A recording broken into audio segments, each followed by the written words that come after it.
Now, continuing his assault on respectability and political viability, an icon of instability, H. Ross Perot. Your mama, Amos. You sound like an old fade Dr. Dre. Where's Fred? Fred hasn't phoned in yet. Where is everybody? Fred's right on the case. What a nitwit.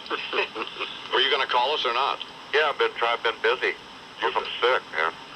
Sicker than a dog. Sicker than two dogs. The reason you're sick all the time because you don't take care of yourself. What's the reason you're stupid all the time? If your radio sounds funny in the morning, you're listening to Imus in the morning. Rott's on that Discovery Channel again. Oh, no. Great. Well, you know they have lesbian dinosaurs, but they also have male queer dinosaurs. Hey, Fred, God, can you be homophobic enough? They call them Megasaurus. In the morning. Sports Radio 66, WFAN. Fruitopia. In your shorts, 2020 sports. Eric looking, can't find an open man, flips it to the big fella, fake shoots, and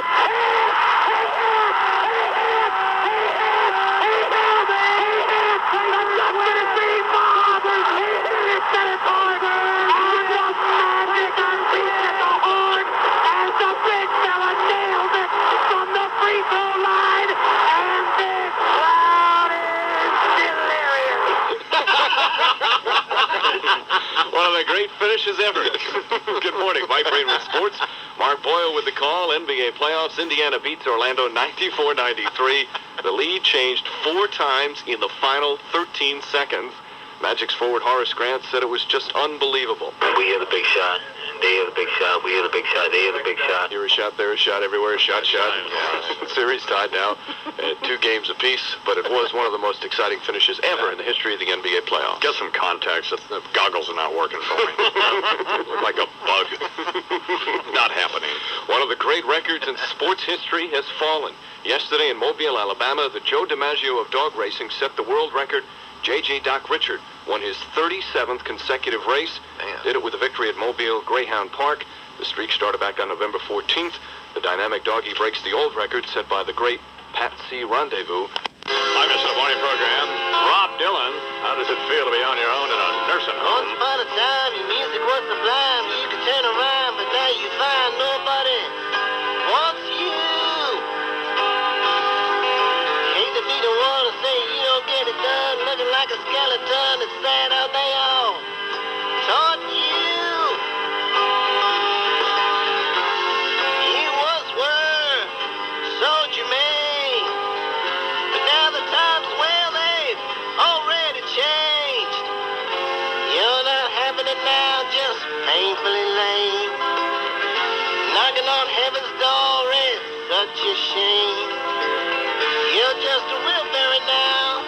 Here come your meals on wheels. How does it feel? Bob, what's the deal? Sitting there on the throne, passing kidney stone in a nursing home.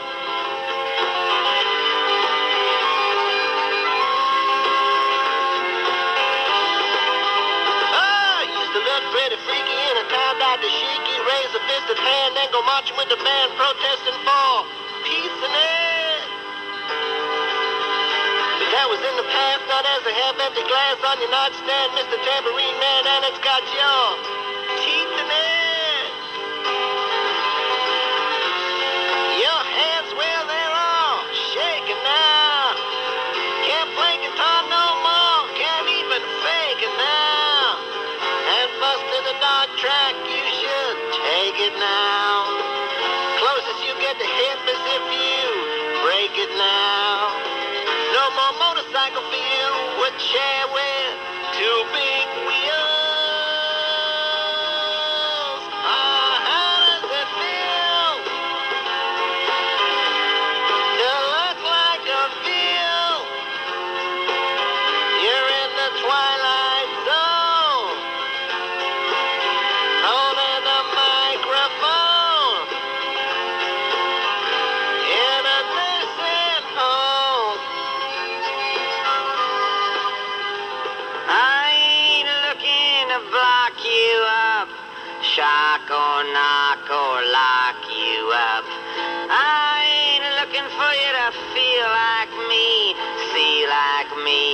be like me. All I really wanna do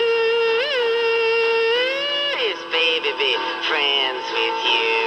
Imus in the morning. Hey, Papa, check it out. That weirdo news dude. You know what's really disgraceful about this, Matt, is we have about 500,000 people in this city who are homeless. Yeah. Amen. Who have no place to live.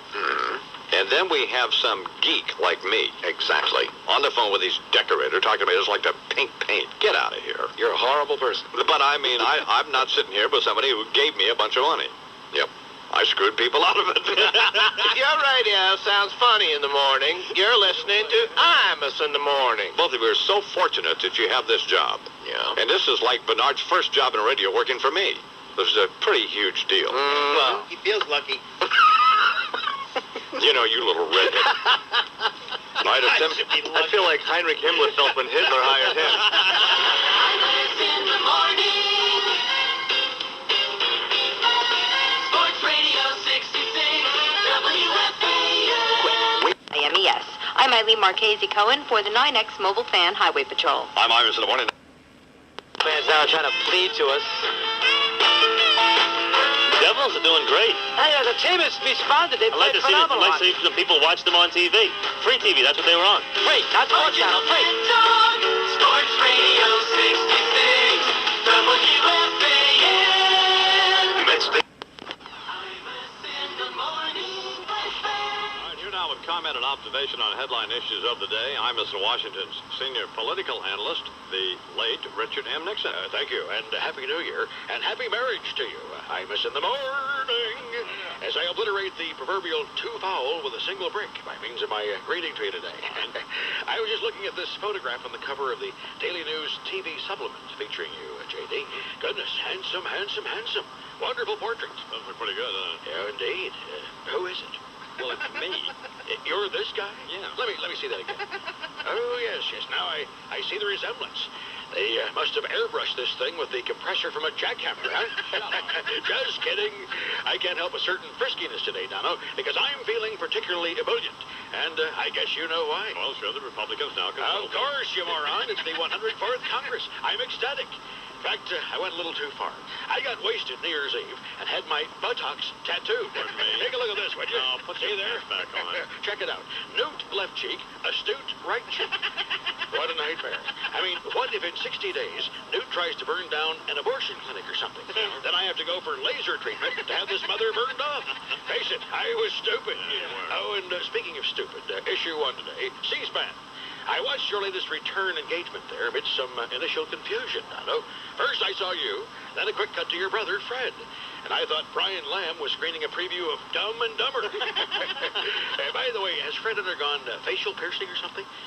Never had a package of safety pins stuck through his cheeks? No. Remarkable. Well, anyway, issue two. Bill Clinton in the best place he could possibly be as Republicans take over Washington, D.C. And that would be? Arkansas. Now, if only we could persuade him to stay there. Here is my view on why we've reached this point. Voters gave the GOP this chance to govern because of the issues we ran on. Improving the economy, overhauling the welfare system, eliminating unfunded mandates, changing the rules by which Congress does business, and sicking Paula Jones lawyers on Bill Clinton. Did you see that? Yeah. A judge in Little Rock has issued a ruling in the what you call it? In Jones versus Slicks Willie, so to speak. A ruling that has the White House worried that Bill Clinton might have to submit to an interrogation by Paula Jones' lawyers at the very moment he's preparing to run for re-election. How big do you think that stress sore on his lip will get that week, huh? Zucchini? Baby's head? Newt Gingrich's head?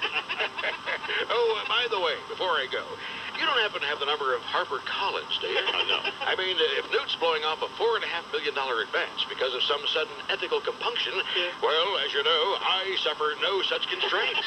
For $4.5 million, you want to know what's on Dick Nixon's power book? Anything Harper Collins wants, that's what. I'll write sex scenes that'd make Jocelyn Elders turn red. Well, maybe not. Yeah. At any rate, there's a fast glance through this week's Dick Scope, Dono. That of Dick Nixon, a dead president of the United States.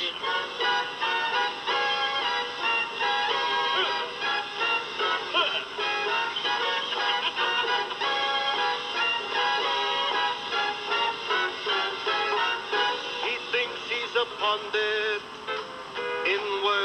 politics. Plays kinky and Delbert till it makes you sick. He can be cranky and act like a dick. That's why the I-Man is a chump. Does it like pantloads who think they're too cool. Those who don't get it, well, he just takes them to school. The fact of the matter is, he's just an old fool. That's why the I-Man is a chump. He likes the way Jeff Greenfield orates. Ego inflates. He's huge, a stooge, not quite as quick-witted as Forrest Gump. That's why the I-Man is a chump. He loves Anna Quinlan and that chick Connie Chung. Spits out his opinion with a venomous tongue. Smokes like a chimney through the hole in his lung. That's why the I-Man is a chump. He revels in others' misfortune and pain. Looks like the Scarecrow, they're both missing a brain. Hey, he single-handedly saved the Clinton campaign. That's why the I-Man is a chump. He has Bob Dole on as an interviewee regularly. He's bold, Fred's on hold. He's got a penis like a gasoline pump. That's why the I-Man. That is why the I-Man. That's why Don Imus is a chump. Here's the problem for Nancy Sinatra. I'm sure she's a lovely woman. But, I mean, don't let them put your picture on the cover of Playboy magazine where they've airbrushed it with a wind tunnel fan. I mean, come on. And then show up in person. And, you know, and Charles Grodin is drooling, and I'm just thinking, God almighty. Buy a magazine. Your radio sounds fun in the morning. You're listening to Imus in the morning. It's stupid. Have some dignity in your old age. No kidding. It didn't look like the same person. Look like Leona Helmsley. Imus in the morning. Sports Radio 66, WFAN. Fan Highway Patrol. Now, continuing his mission to regain political viability, here is the billionaire industrialist, founder of United We Stand, H. Ross Perot.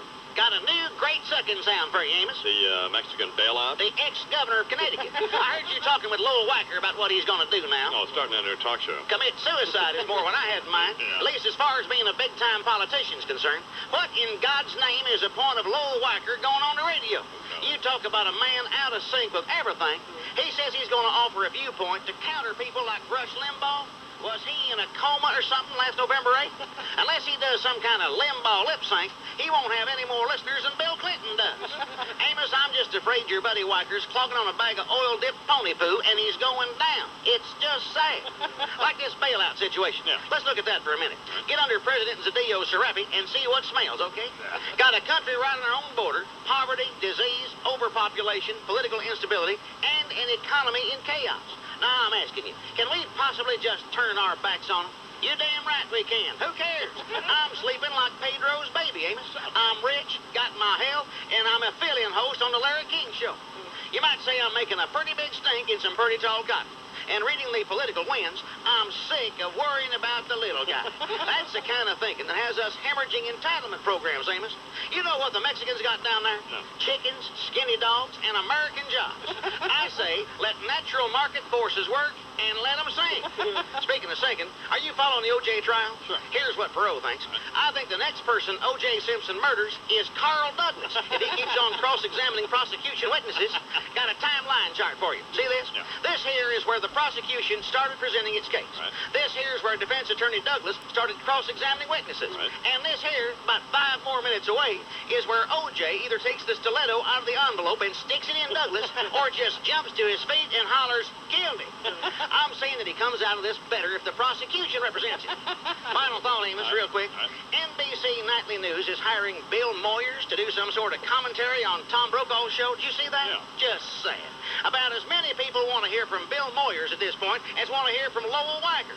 Brokaw's been mud-stuck longer than a 2-ton steer in a 1-bunk whorehouse. And NBC thinks hiring some egghead from the Corporation for Public Broadcasting's the answer. Well, Boy, the sperm count's sure down at the old National Broadcasting Company, ain't it, Amos? Yeah. The only way another insipid refrain from Bill Moyers is any help on that show is if he also hits Brokaw in the back of the head with a frying pan every time he gets hung up on some polysyllabic landmine. Wishing you nothing but R's and L's, Tom. I'm Ross Perot. And Amos, much obliged for having me on your show. Good morning, Mr. Marshall. Mr. Marshall, my name is Miss Walker, calling from Washington, D.C. I do bookkeeping for my boss, Right. and there is a charge on his latest statement. I just cannot figure out what it's for at all. And do you have the account number? No, I don't. What is that? It's 4339 Right. 0515 0000 Right. 5852. Okay, what's the expiration date on that? Is it expiration date? Where do they have it on here? It'd be down in the lower right-hand corner. Or in the left-hand corner. Lower left of In here. the middle. The top. On the side, the back, somewhere. It's there. I'm looking pretty hard. Yeah, okay. Wait a minute. Let me punch this up in the computer just a second here. Okay. All right, what's the designation on the, on your bill for this charge? What is it? How much is the charge? It's $6.18. Right. And it's like a phone number or something. And I just can't figure out what it All right, is. just a minute. Let me see if I can get this. All right, that's a, well, I don't know how to say this. That is a charge for a, what it pretty much, can pretty much describe as a phone sex line, a 970 sex line. It's a what? It's a sex line phone call? Is that what you're saying? 970 hump we have here. What does that, I mean, when you say 970 hump, I don't know what you mean. I don't either, ma'am. All I know is that's the designation we have on the bill here, 970 hump, that he apparently called. And It's one of these, in other words, this number 415, do you have that? ma'am, What? let me tell you something here. You have, This is embarrassing. I know it is, How am I but, going to tell my boss? well, you're not I'm not going to tell him. No, you're not. I'll tell you why, because, where are you now? Washington, D.C. Have you ever heard of Imus in the morning? What is it called? Imus in the morning. No. He's a disc jockey in New York. Uh-huh. That's me. You're a disc jockey in New York? Yeah, on WFAN here in New York, and we're on the air now, as a matter of fact, and we've been talking on the air. And see, we have an 800. Is the 800 number, Bernie? Yes, it is. We have an 800 number here, and people get wrong numbers once in a while, and you got the wrong number, so your boss didn't call 970 hump. Call the hump. This is ridiculous. Well, I'm not the one who placed the call. We just thought, well, we just thought, why not make your life miserable? Hey, Goodbye. well, fine. Don't get pissed off about it, lady. My gosh. You'll get bummed out at me. What a dope. Morning, McDonald's. Hi, McDonald's hamburgers? Yes, it is. This is Sergeant Kirkland of the Air National Guard, and I'd like to get 1,200 hamburgers. 12? Pardon me, sir? 1,200 hamburgers, what we'd like to get. Just a moment. I'm going to have to ask my... could you hold on for a Yeah, second? yeah. Sergeant, just a moment, sir. There's a guy here... Imus in the morning. And Jack, Wolf, what's happening, babe? Hey, Imus. Yeah, How you doing, man? I'm fine. You got to do this every day, don't you? Yeah, I'm living in North Carolina now. If you ever get a chance, come on down. We go fishing. You know what I mean? that's not going to happen. I know that's not going to happen, but I thought I'd mention it to you anyway. I mean, I love you to death, but give me that wolf owl. Ow! Your radio sounds funny in the morning. You're listening to Imus in the morning. Stern left NBC. I said, and then he went on the mornings at K-Rock. And I said, if he beat me in the ratings, I'd eat a dead dog's penis. You want to know something, Wolf? He didn't do that, did he? It didn't taste that bad. Imus in the morning. Sports Radio 66, WFAN. Imus in the morning, 2020 sports rolls on. Out front, Drexler, right side, Ellie. Those who know basketball know what's going on. Period. P-E-R-I-D.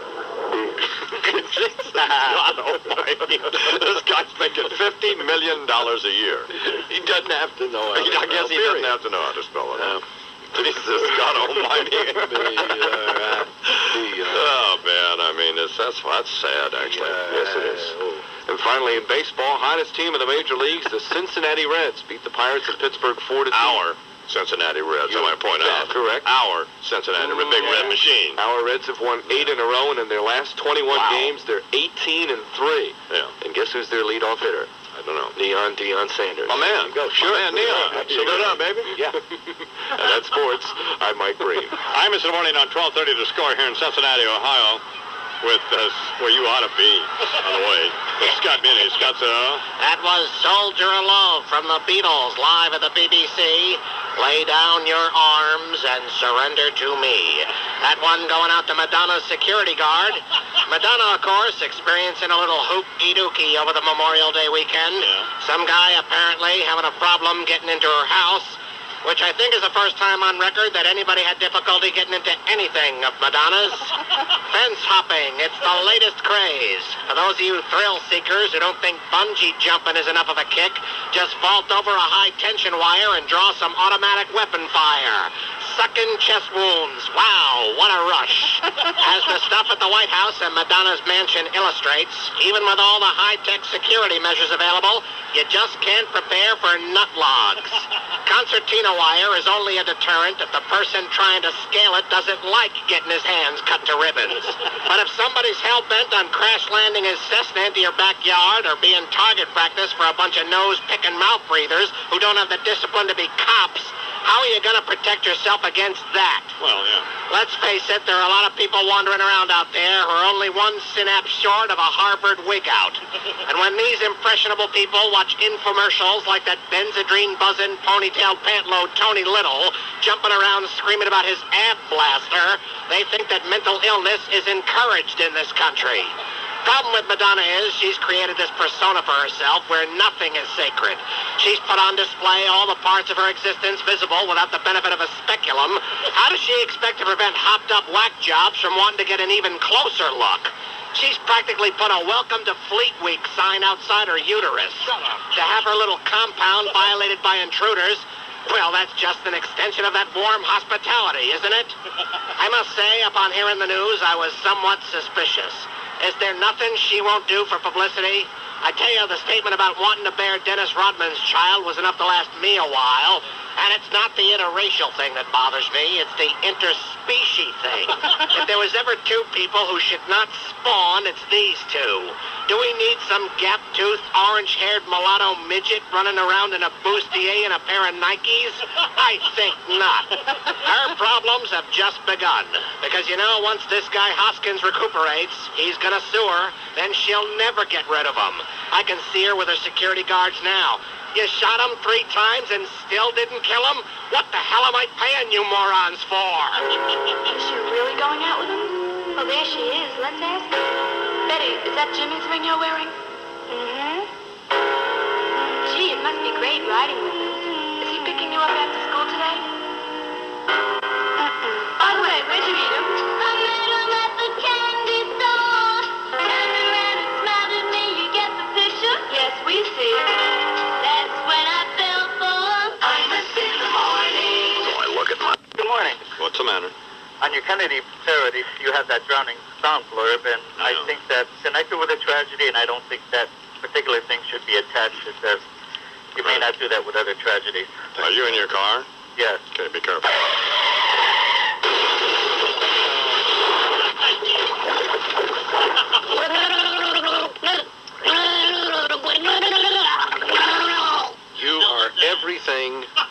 vile and sickening. Your radio sounds funny in the morning. You're listening to Imus in the morning. Why would you humiliate the man? I didn't By humiliate. doing exactly what he was complaining about. Man, I don't know. Is he still there? Hello? Charles, are you there? Yes, I am, Could you sir. please blow his brains out? Absolutely. Imus in the morning. A little harsh. Sports Radio 66. WFAN. All right, I want you to go see Smokey Joe's Cafe. The song's a lady Kirk as Maya Angelou. How y'all doing? Fine. Okay, let's go. Sure they feed you, sure they feed you, sure they feed you. The blue-eyed Yankees. Only to degrade, oppress, and call you bangies. So that's why I do not care if it rains or freezes. Long as I get my check and free cheeses. I will survive. Hey, hey. That will be fine. Give me them cheese doodles over here. Damn it. Then I wonder why I get brutalized in the press. All right. You bring it on yourself. I don't care. I do not care. I do not care. 7 minutes till the hour, and I am Imus. What are you calling Imus running program many places in the country? 1-800-370-IMUS. Here's all right, here's Jim from the Poconos. 15 minutes after the hour. All right, here's Frank from someplace in Massachusetts. On headline issues of the day, Imus in Washington's senior political analyst, the late Richard M. Nixon. Indeed, indeed. And thank you very much for inviting me once again. Imus in the morning. Well, it's not difficult assessing the compelling story of the day. All over the front pages. Bosnia. Unpleasant choices in the former Yugoslavia. Yeah. A great choice bombing them, though, eh? They respond by handcuffing our peacekeepers to everything, down to and including condom dispensers, for crying out loud. Attaboy, Bill. Way to show resolve. What a moron. Anyway, I've got a way to solve this whole mess, Dono. Fight fire with fire. Oh, good. Snatch the leader of the Serbs, this Slavo my Budic, or whatever his name is, and very simply chain him to a radio the next time you make a phone call to Fred. God, you talk about torture. I'm listening to Fred expounding the other day about saving rainwater in an oil drum, and I'm wishing I were alive so I could kill myself. To employ a phrase very familiar to the diplomatic community, not happening. Here's the bottom line, by the way, on the Bosnian predicament. Everybody's reluctant to commit people and material in any meaningful way. And there's a very elementary reason why, in my view. Why? Nobody cares. They've all got names over there that nobody can pronounce. And they've all hated each other since the f***ing earth cooled. Nobody's ever been able to stop them, and they're not going to stop them now, because they don't want to stop. Certainly Warren Christopher, the Ayatollah of acquiescence, isn't going to stop them by threatening to hold his breath on behalf of the Clinton administration. And what a great idea for keeping UN peacekeepers safe. Paint their vehicles white and make them wear bright blue helmets. Who came up with that? Ed Rollins? You know, I see Ed stepped down as an unpaid advisor to the Dole campaign, and in fact is getting out of the political consultancy business entirely now. Too bad. He still had Puerto Ricans and quadriplegics to go. Anyway, in my view, the way to resolve the Balkan problem is to let Boris Yeltsin sell both sides some of those cool Ukrainian-style nuclear reactors. Remember those babies? Then we just sit back, stick our fingers in our ears, and wait. Pretty soon, boom-o! We're all doing the Bosnian Yugoslav patty melt jamboree. Issue 2. First it was JFK. Now it's going to be RMN. Nixon. This new epic from the mother of all political correctives, to coin a term, Oliver Blowin' in the Wind Stone. $42 million film on me, as portrayed by Anthony Hopkins, who's wringing his hands about how difficult it is to get hold of the essential Nixon. Says it's like a Shakespearean role. What's so friggin' tough? Cut me, do I not bleed? Poke me, do I not yelp? Tape me, do I not go back to San Clemente? But Tony says that to get me down, he's got to grab onto my persona like it was a fire pole and let it carry him. Yo, Tony, grab onto this pole, you limey bastard. You say you feel compassion for me? Feel this, you pretentious bore.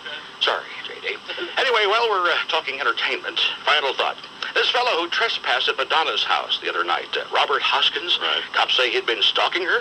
My question is, why? What was it, Bob? You got tired of stalking Lassie? Faye Resnick was booked? Heidi Fleiss is going to the slabber? Or you only had herpes and decided you also wanted a shot of the Ebola virus?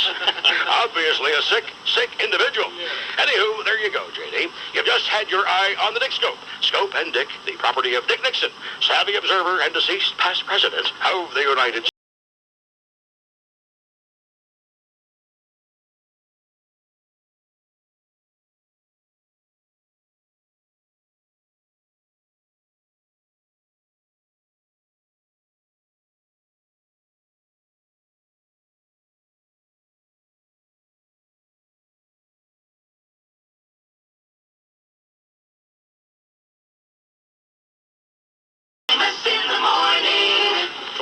They are. Well,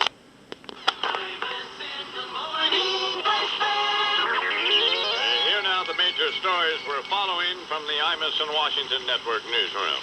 I'm Don Imus of WIW News. I'm Walter Cronkite, CBS retired. I'm Rush Limbaugh of the Excellence in Broadcasting Network, EIB. And I'm your host and moderator, David Brinkley. All the aforementioned and Annie Rooney next on our Sunday morning program. No, it's Andy Rooney. It's not the weird chick with no eyes? No, it's Andy Rooney. Oh, well, sorry, my error. My mistake. Mea culpa. That will do. All right. And now some news since your Sunday papers came out.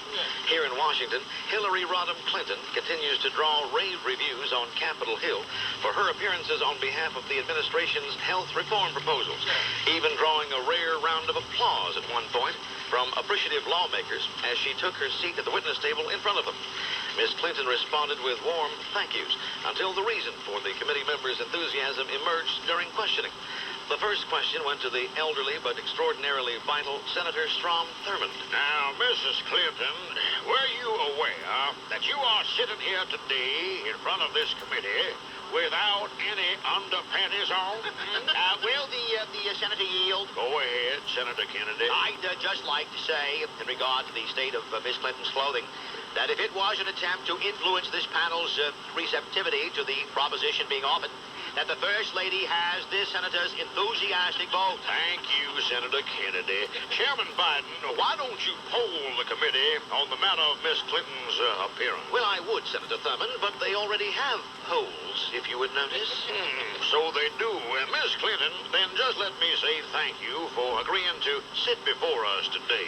You've been stimulating. Wouldn't you boys agree?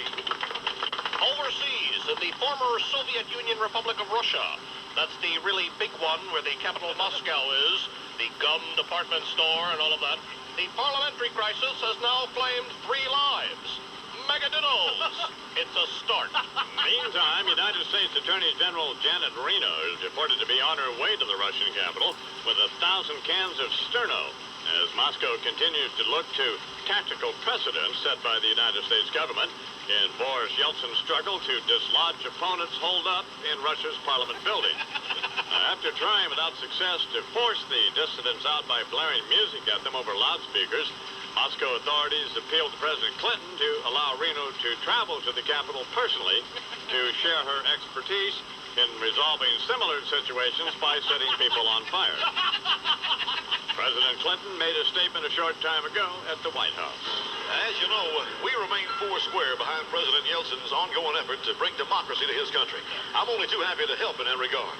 The only instructions I gave Attorney General Reno was to not set the fire too close to Mr. Yeltsin, because the lush might blow up himself, and that would not be in our long-range interests. Thank you. Thank you very much. From the IIW Business Desk, Duracell, of copper-top battery fame, has announced it's changing its advertising strategy and will no longer rely so heavily on its TV campaign, employing a variety of battery-driven toys. It will not entirely abandon the concept, however. The company says it will borrow from Ever-Ready Batteries campaign that features the familiar and apparently inexhaustible Ever-Ready Rabbit, but in a more narrowly targeted campaign aimed at America's gay community. Duracell will introduce its own animal figure, a little character named Duke the Duracell Gerbil, but will twist the refrain, "It keeps going and going and going," to fit scenes in which the gerbil will approach the viewer as an announcer intones, "It keeps coming and coming and coming," right up until the little rodent actually collides with the camera lens. I don't know about you, but we're saying, Cleos, look out! All right, here now, the person I love more than anybody on this planet, my wife, Deidre Coleman. Good morning, honey. Hi, honey. Could you hold on a minute? I have to finish shaking the cat. Honey, the cat groomer's coming today, James Butler, Yes, I know. and I can't get home in time, so... Well, he sounds very nice and very talented, so it'd be interesting to talk to him while he grooms Collins, while she's screaming her guts out. Collins doesn't scream her. Collins likes James and doesn't scream her guts out. Wonder why? They must be doing something wrong. I think he puts his penis in her while Oh, he... for God's sake! If your radio light sucks in the morning, you're listening to Imus in the Morning. You're disgusting. You heard what Bill Bennett said? That's what he's talking about! Honey, You're disgusting. I'm sorry, okay.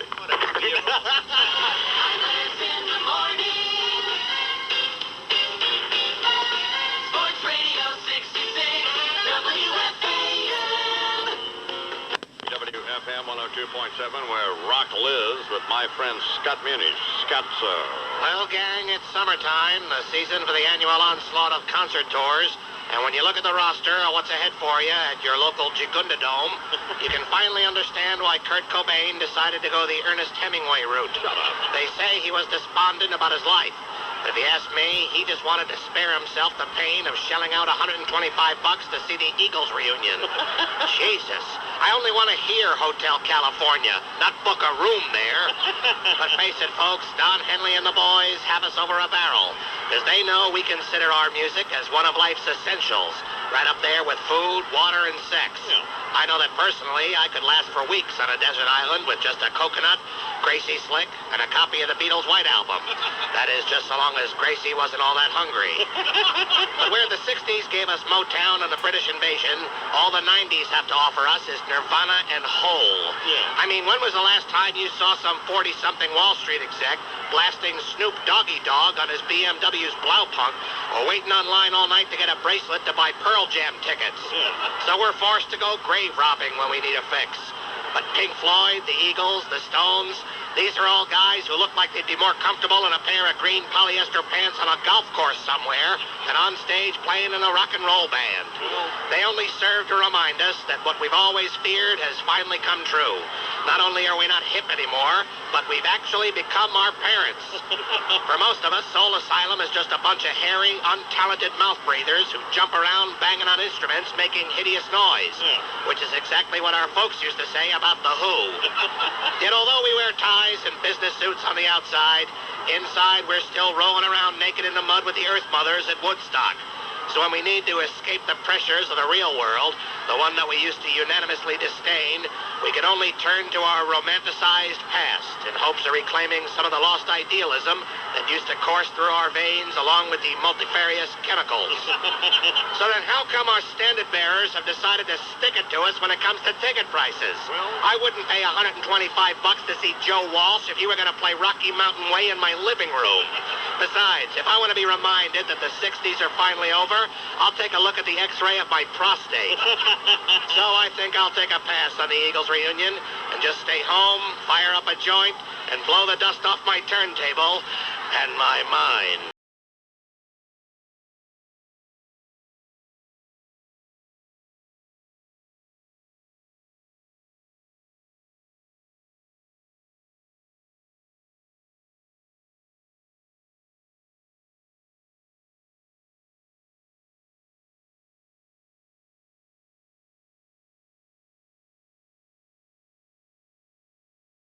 Beth from somewhere in Massachusetts. Good morning, Beth. Good morning, Amos, whatever they're calling you today. What do you do for a living, Beth? What I do for a living? Oh, God, stop repeating the questions, you people. Oh, my God. Just answer them. Just answer the questions. Just answer the questions. What is the matter? I asked her what's... So what? It's a common thing people do. It's a device. As they think about what the heck they're going to respond to. Then just take a moment. Don't repeat the question. Your radio sounds funny in the morning. You're listening to Imus in the morning. You want to know why I hope O.J. gets out? Why? Oh, no, don't say this. Do you care about baseball? Yes, very much. Well, call the president and tell him, nice going. You mean to extend the deadline again and say, I'll give you one more day? Yeah. And then I really mean it. Yeah, okay. Imus in the morning. Sports Radio 66, WFAN. In Minneapolis. Do, So, Lou, we got to find out what some hip jazz records are. So I made some jazz bumpers. Don't drag me into come this. on. All right, it's time for Breen. Let's get that over with. Yeah, I'm in the morning. In your shorts, 2020 sports. Mark Jackson catches the ball at midcourt. Out of Reggie. Fires a three. Got it! But to no avail. He swished home a 28-footer at the horn. And the Pacers' comeback effort falls too short. Orlando wins at home. Good morning. This is Mike Breen with sports, sponsored by Northwest Airlines. They fly high in the sky. See, Breen is wearing... What do you have on? Not shorts. What are they? They are shorts. Breen is wearing shorts. Knickers. They look like knickers. Here, let me model for you. And Jesus, God, well... I thought you liked me in shorts. Well, fine. We have a dress code here on this program. Absolutely. Would it make a difference if I told you there's nothing on underneath them? Let's tell you, I'm real proud to introduce this next artist whose name's become synonymous with courage and integrity. Ladies and gentlemen, Sinead O'Connor.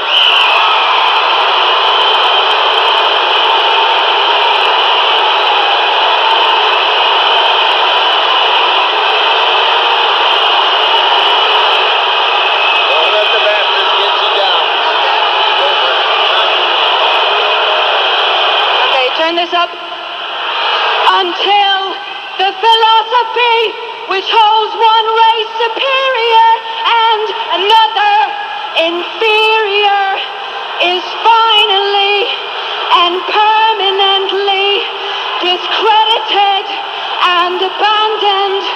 Everywhere is war until there's no... in the morning. So I'm watching the Advisor, the late General George S. Patton. At ease. As you can see this morning, people, I am permitting the slightest hint of a smile to insinuate itself on this old soldier's features, here and here. The reason is, there is good news. Mere days ago, you and I were ready to abandon hope. It appeared the pusillanimous purveyors of Pentagon peace had seized the day. No evil empire threatened. No Cold War. Our defense dollar was gutted. Our beloved military-industrial complex deconstructed. A commander-in-chief who wouldn't know a hand grenade from a hand job had allowed Lance-looking latrine lurkers to bat their eyes at one another as they lounged in our barracks. It appeared our day was done. But now, hope. Rabbit, machine gun those f***ing lights. And give me the overhead projector, slide 1. And there she is, people. Satellite view of why I'm smiling. Bosnia, crucible of the First World War. Population at each other's throats. Beautiful place. God, I love it so. Beautiful people. Croats, Serbs, Muslims at one another's throats and armed to the teeth. Sustained by undiluted, malignant, venomous hate. They all hate each other. We hate them. They hate us. At ease, at ease. I know. Makes you feel all tingly inside. Theirs is a similar philosophy, now that I think about it, to the one which governs this broadcast. All hate radio. Hate in its purest form. Coming soon to a Sarah Radio near you. Sarajevo, Sarah Radio. That's a joke, soldier. Get it? Sir, no, sir. Shoot yourself. Sir, yes, sir. Nice placement, but then you were close. Anyway, people, our fortunes have taken an enormous turn for the better. The Serbs are telling NATO to stuff it. And Warren Christopher, yes, he of the Carter administration, has not only stamped his foot, but also stuck out his lower lip. While at the same time, and with great strength of conviction, our commander-in-chief was biting his. Clearly, this nation means business. The Secretary of State is overseas, and the commander-in-chief is in the White House with Pennsylvania Avenue sealed off. As I see it, the only loose end is for us to next invade the UN and send 25,000 third world parasites back to the mud-clod republics they came from. Then call Steve Wynn, have him turn it into the Mirage East, since that's all it's ever been, a place for sob story saps to hallucinate, and try to get some of our money back. In the meantime, people, grab your automatic. We're heading for the Adriatic. Thank you for your attention. That is all. The late General George S. Patton Jr. here in the Imus Morning program. It's 24057 KCFE in Minneapolis, St. Paul. Then we also go on in July 10th. We'll be in Orlando. Well, not Orlando. How do you pronounce the name of that place next door? Kissimmee, right next door. Kissimmee, Florida. So Chuck's son can hear us when he goes to college there. Great. Rollins is Les is home now for the summer. Yeah. Working at the country club as a tennis pro. Yes. This kid, man. What's wrong with that? It's a good thing he's a good kid because, man, what a charmed life this little nitwit. Tennis pro. I'll never forget. Are you still there? Yes, I am. Okay. Here, he is the author. If you're talking to me, your career must be in trouble. What was the deal with Barbara Streisand? I forget exactly. I saw her, too. Hey, now, that's right. You went to that, didn't you? Yeah. The woman doesn't have any sense of mercy in her. Because you're sitting there listening to all this schmaltz, and you're figuring she's not going to do Papa, Can You Hear Me? From Yentl. There should be a Senate investigation into an industry that would allow someone to sing a song such as that. Your radio sounds funny in the morning. You're listening to Imus in the morning. What did you make of the outing of Jan Wenner? They do say over there, that he appears to be happier. The staffers at Rolling Stone. But the staffers at Rolling Stone, these are the people who think that Bruce Springsteen, makes $3.75 an hour, punching it in a factory in South Jersey. The staffers at Rolling Stone. In the morning. Sports Radio 66, WFAN. In the morning,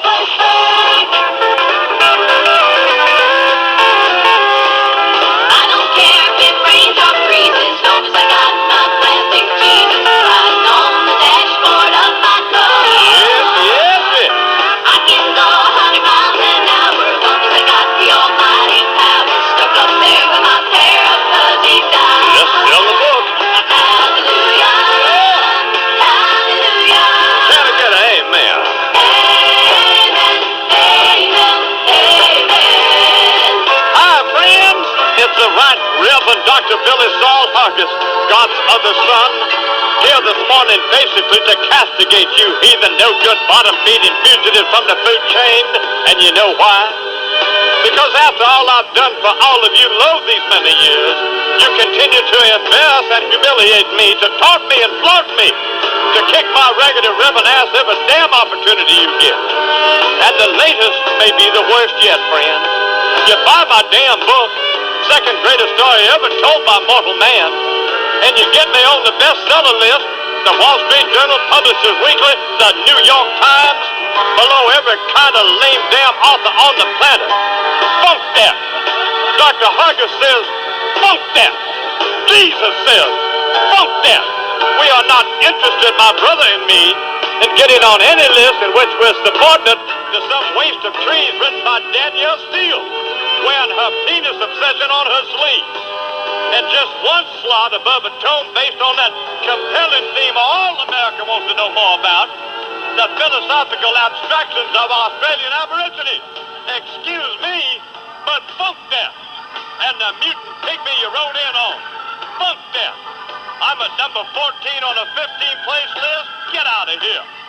You are once again, friends, in jeopardy of spurning a son of Godster. I could have you people fried. But friends, it's not too late to turn this situation around. It's not too late for you to make it up to me and treat me with the deference I deserve and knock me about 7 pegs up that list of false prophets. How can you do that, I hear you asking, friends?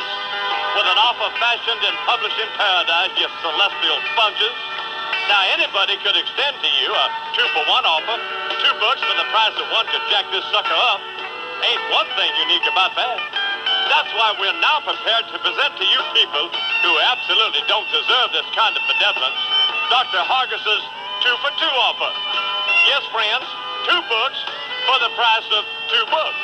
No, you don't have to thank me now. I'm feeling too humble. You can write or fax me some slobbery note of heartfelt worship, praise, and thanksgiving at a later date. So for those among you who have not yet purchased God's other son, well, in the first place, what's the matter with you? Are you in an iron lug or something? Go to the damn store and buy 2, a primary and a backup. It's just common sense. And for those of you who have purchased God's other son, highball that boxcar butt of yours back to the bookstore and buy another copy in order to end Dr. Hargis's shame and degradation. And when you get there, just say, either give me the book or a hemlock cup, anything to make the bastard just shut up. Or can I get an amen on that now?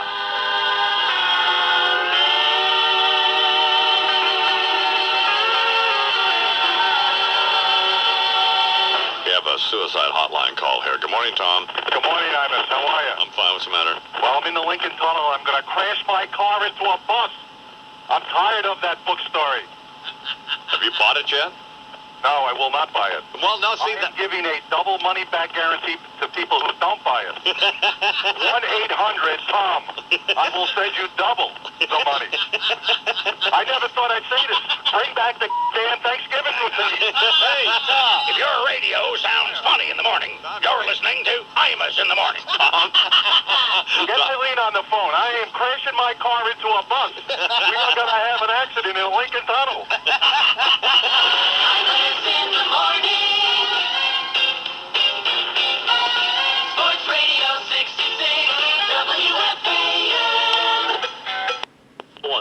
800-996-5501. Great items for that.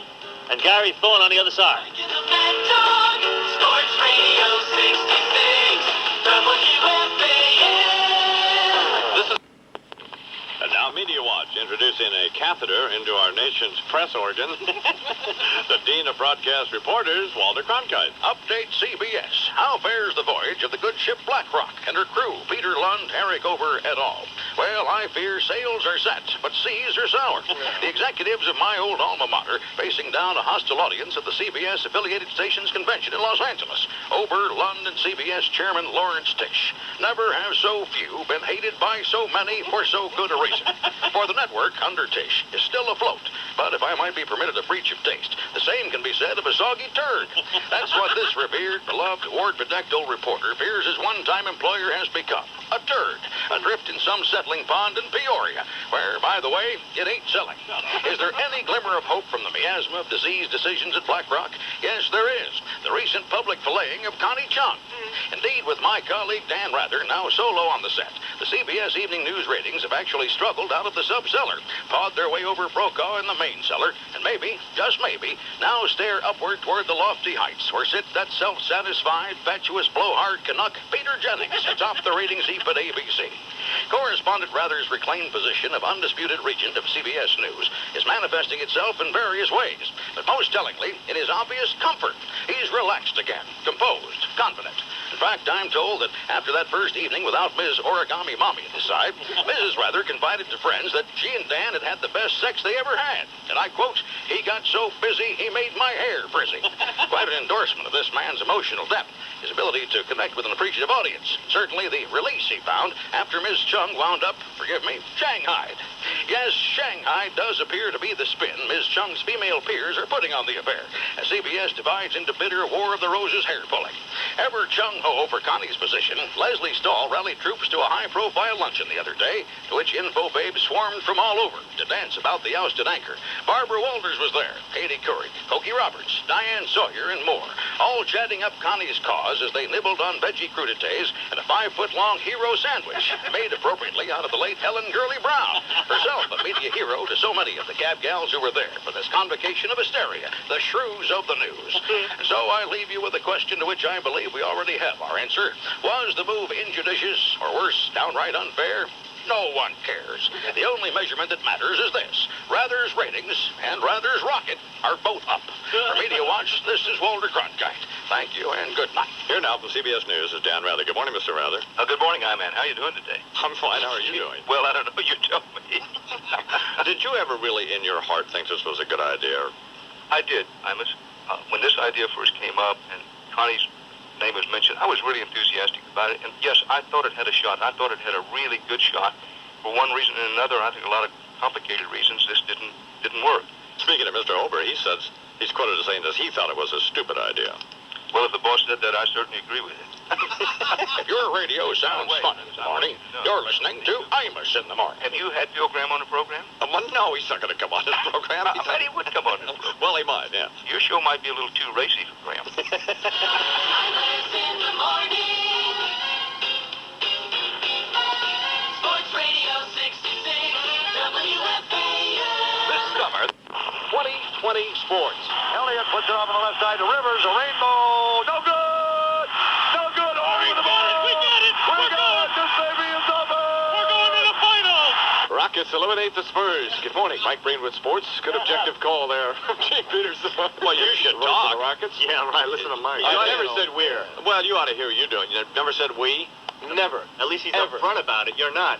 Yeah, that's exactly right. At least these guys, we know where they're coming from. Certainly. But you with these little subtle inferences and... Mm-hmm. Just because the Knicks are the greatest team ever doesn't mean I'm not objective. Well, man. I love Patrick and Mace and Oakman. Yeah, they couldn't get it done, though, could they? No, they couldn't. Who's the referee? Hey, coming up in about an hour. Tennis Center, Rick Smits. This is my analogy. I'm AT&T. He's MCI. So as an AT&T personnel worker, I don't care what people at MCI do. I'm just out there to get all the calling customers I can. If I were Mr. O'Neill, I would stay away from letters of any kind that spell anything. Go work on your foul shooting. Well, speaking of that, Smits answered back, took a shot at Shaq, saying he's not only a better center, but he's a better speller. And Smits proved it when a reporter asked him to spell Xanthosis. Xanthosis. Xanthosis. The Indiana media not very objective either, cheering on Smits in the rivalry. You know, you're just with Shaquille O'Neal. You're disgraceful. In baseball, Cal Ripken Jr. certainly on the way to breaking Lou Gehrig's record, but Joe DiMaggio's is in jeopardy as well. Dodgers first baseman Eric Karros, another hit. In the win over the Braves, Karros now just 50 games shy of tying Joe DeSmart for consecutive game hitting streak. Hey, I've got great news for you if you're in Providence, Rhode Island. Well, I have two pieces of news from Green.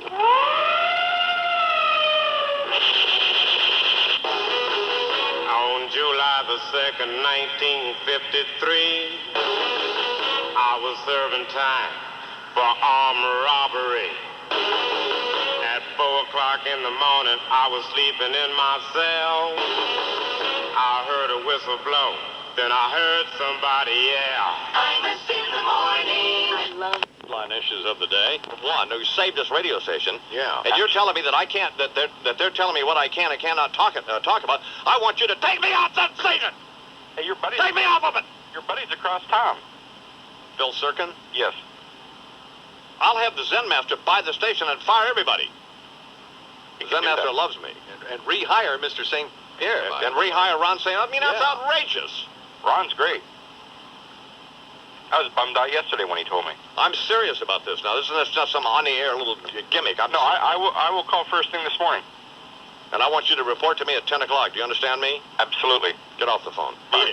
It's 11 minutes now, the hour. They're not censoring you right now, no. Bob Bartolomeo from Westwood One. I mean, that's ridiculous. It's outrageous. Because I like Ron St. Pierre and they fired him. I mean, well, why'd they fire him? Because he was doing too good a job?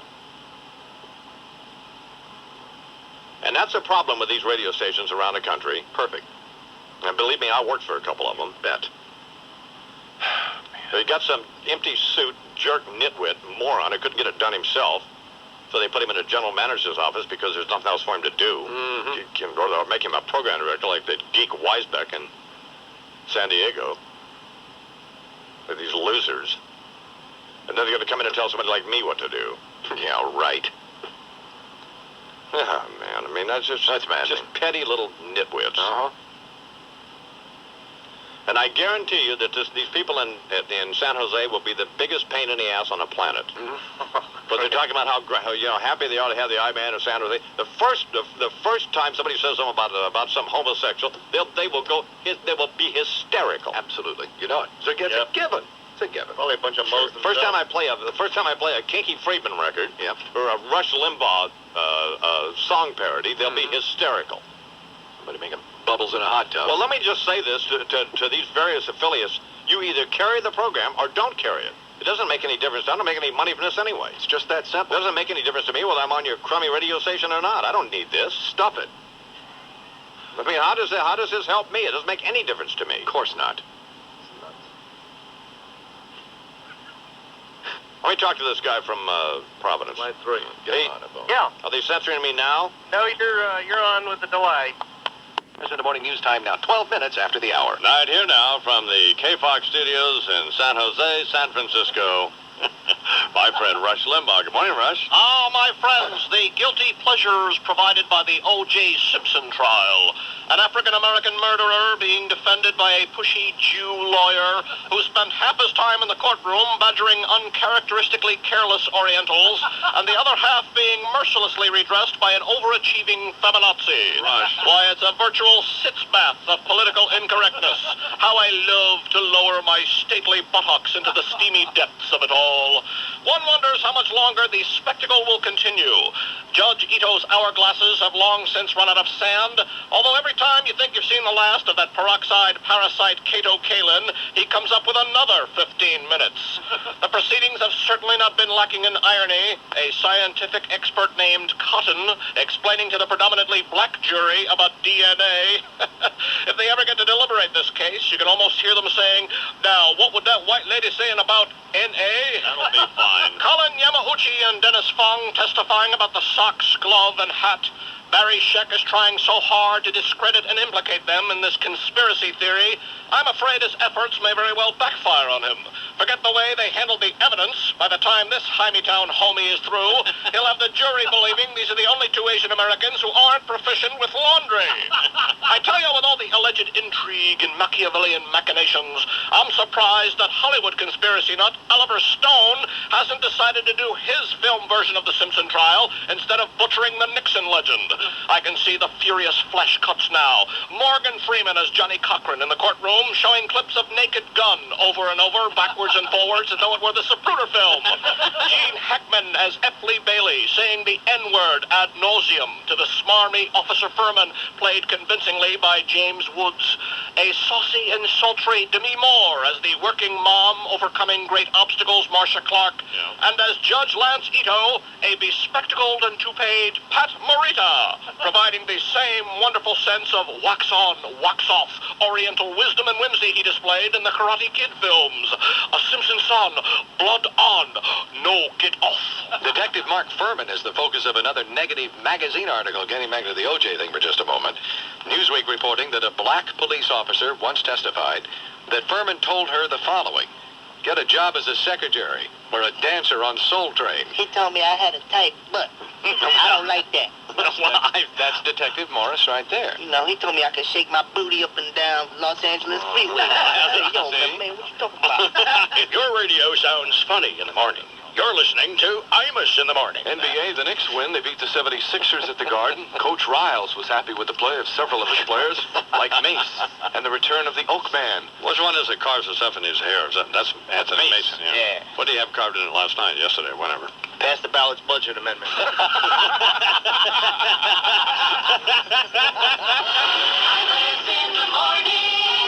Oh, man. Sports Radio 66, WFAN. Yeah, well, I'll be sitting down with Jesus before I sit down with them. Good God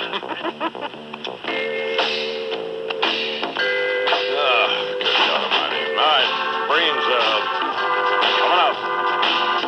Don't mess with Imus in the morning. No. KQSB at 990 on the dial there in Santa Barbara, California. Where, by the way, the I-Man used to take the Southern Pacific freight trains from L.A. up to Santa Barbara. You have no idea, do you? When they had steam engines. Quiet down. Good morning, Jim. Good morning, I-Man. Hey, listen, I think make your new house. Don't worry about it. Get off the phone. Dum dum dum dum dum dee doo dum dum dum dum dum dum dee doo dum dum dum dum dum dum dee doo dum wow wow wow wow dum dum dum dum dum. Imus in the morning. Oh, I get it. Are you? The great devil McClellan, little taste of I'm with you, baby. Talk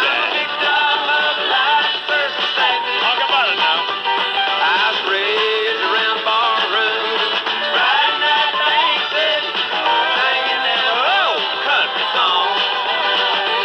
Yeah, half the time into some place I don't belong. Imus in the morning.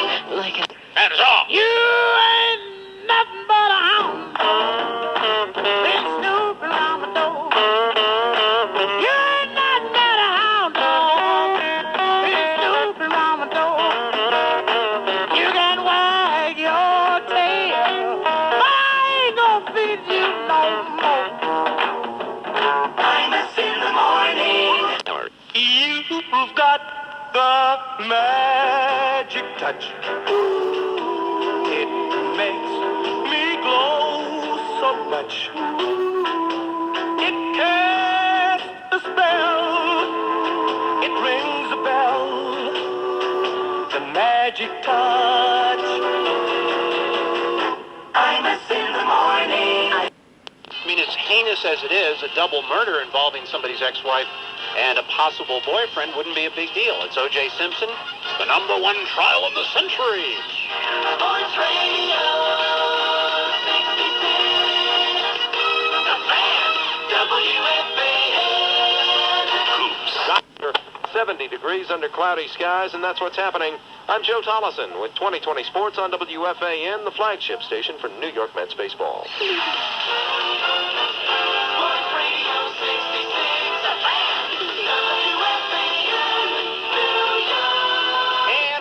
Richard Neer. 2 big hours to go. Lots of excitement this hour. Coming up in just a moment, Pat Verbeek of the Rangers. We'll be joined by Susan Waldman later on, and Tracy Austin from Paris, Roland Garros, where the French Open is taking place now. Tracy is taping some matches to be aired later today. You heard the results of them, and she'll be joining us hopefully before we get off the air today to talk a little bit of tennis in the French Open. But joining us now, Ranger and balls, and you see it all the time. Sports Radio 66, The Fan, WFAN. That's unbelievable. No, for goodness sake. You're killing me, man. No, we're not killing you, Boomer. Hey, listen, Mike, tell him. Who likes Boomer more than you and I do in this town? There's got to be somebody. Mike and the Mad Dog from 1 p.m. to 6 p.m. on Sports Radio 66, WFAN New York. WFAN 2020 Sports. Good morning. It's 9 o'clock. I'm Joe Tollison. Tracy Austin from USA Network doing coverage of the French Open. That is it. The dog is next. Thanks to Mr. Hayes. We'll be back again during the week this week. Stick around in the evening time, and we'll do some hockey with Pat Verbeek Thursday.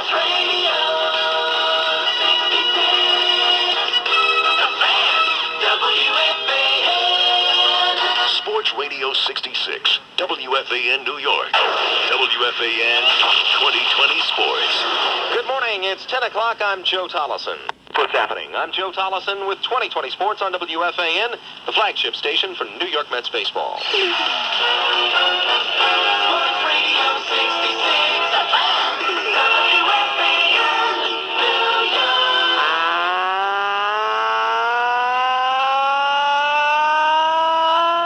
Good morning, everybody. How are you today? Christopher Russo on a Saturday in New York. Good to have you with us. Talking about the world of sports, the third day of June 1995. Mike Hayes, Stevie Cohen across the way, 718-937-6666. Two-way sports talk telephone number. Busy show today. We'll do something on the Devils and the Flyers with Peter McNabb. That a little bit later on, and obviously do the baseball and talk about Steinbrenner in a little bit as well. Remember about Agassi. You know, Becker has the same opportunity too. But Agassi, if he wins this tournament, and this is the one he should win because the clay is his best surface. He really is it, but I should say it's his best surface. But if he wins this tournament, he's the first American since Don Budge to win all 4 Grand Slams on different surfaces. Fourth, or I think it's 5th all time. That's not bad. Coming back. Sports Radio 66, The Fan, WFAN. Mets baseball. Joe Tollison with 2020 Sports on WFAN, the flagship station for New York Mets baseball. Sports Radio 66, The Fan, WFAN, New York. Well, I finally just saw the highlight of the Yankee game last night with Polonia. It's such an asinine play by Polonia. It's mind-boggling he did that. But the way I looked at it, Mike Stanley was not protecting Polonia. Mike Stanley was trying to hit the ball. That 3-1 pitch by Lee Smith, and it was not that bad a pitch. Maybe a touch outside, but Stanley was looking to hit the ball a long way as well. So he was not protecting Polonia. He was as shocked as anybody having Lou get thrown out, and he got thrown out, by 10 feet. That's a very fair point. How come it's okay if they steal our teams, and then if somebody else wants to steal them away, it's a different scenario? 12 o'clock. Lots more to do. Eddie from California. Hopefully Kevin Lockery on Game 7. Peter McNabb on Game 1, Devils Flyers. Mink coming up. Don't go away. Sports Radio 66, The Fan, WFAN. Another great game for 30 points from little guard Sam Cassell. Caused me being afraid to take a shot. Those out there who know me know I'm not afraid to take anything. Whoa. Except the class. Try that. That's fine. If your radio sounds funny in the morning, you're listening to Imus in the morning. Aces and Magic in Orlando, that series tied at 2, but Shaquille O'Neal is upset. That's what Shaq told reporters yesterday. And those who know basketball know what's going on. Period. P-E-R-I-D. Well, this is a young man who left LSU a little early. Shaq knows what time it is. Imus in the morning on the Fan, Sports Radio 66, WFAN New York. WFAN 2020 Sports. Good afternoon at 12 o'clock. This is John Binko. 76 degrees. Skies are mostly cloudy. That's what's happening. This is John Binko with 2020 Sports on WFAN, the flagship station for New York Mets baseball. Sports Radio 66,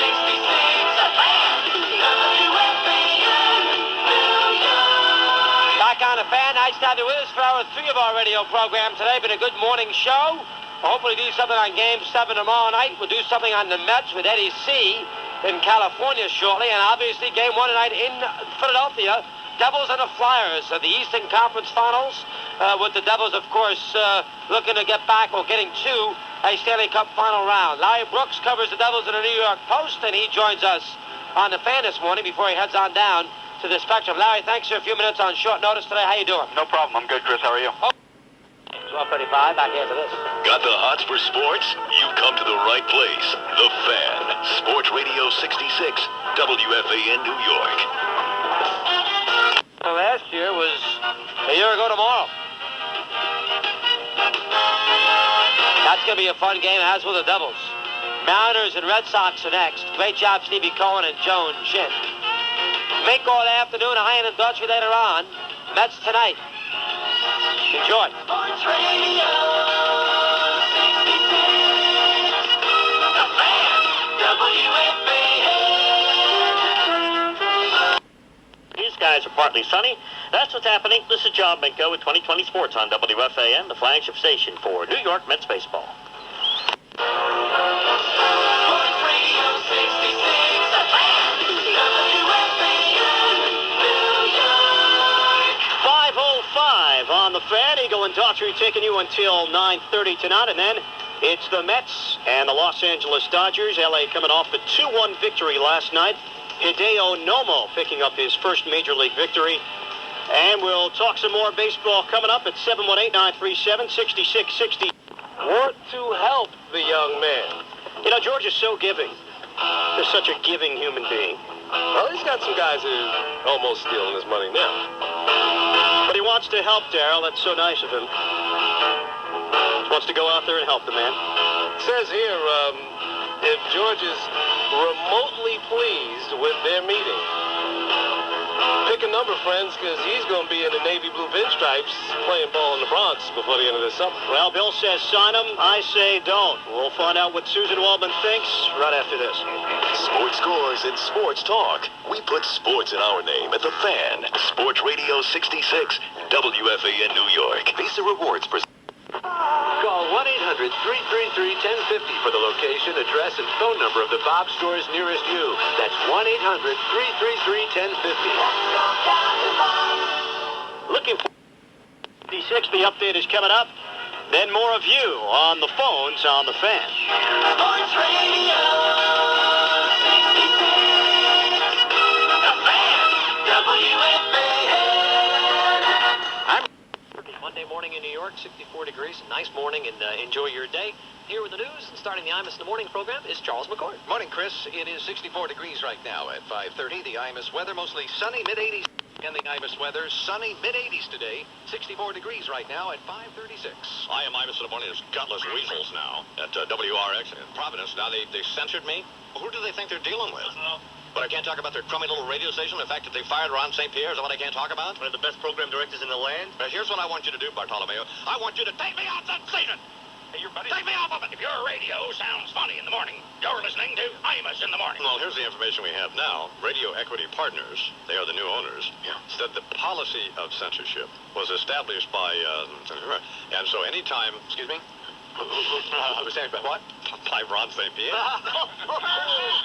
That's a good one, man.